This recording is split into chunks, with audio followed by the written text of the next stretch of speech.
a stitch that goes by a multitude of names. We're going to start by creating a chain that has an even number of stitches.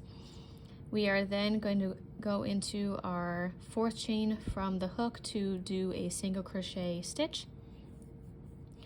Once that has been completed, you're going to do a chain one, skip the next chain on our set here, and do a single crochet in the stitch following.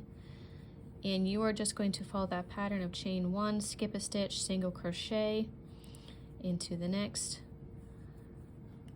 all the way across until you reach the end of your row. Now what you're going to do is you are going to chain two and turn your work.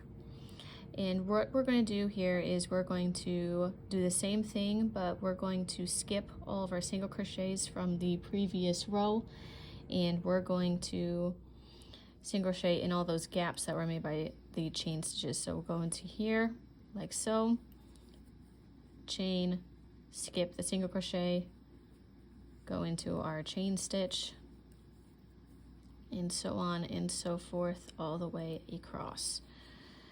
And so once you get to the end of the row, those chain twos, or as our starting row had a chain four, you're going to go into that as if it's just a normal chain one spot. Now this is a stitch that's great texture wise to be used as washcloths or just to give a denser material for whatever you need it for, but that is how you do your moss stitch. And I hope that was beneficial, and please consider liking and subscribing to continue watching these videos. Thank you. Bye.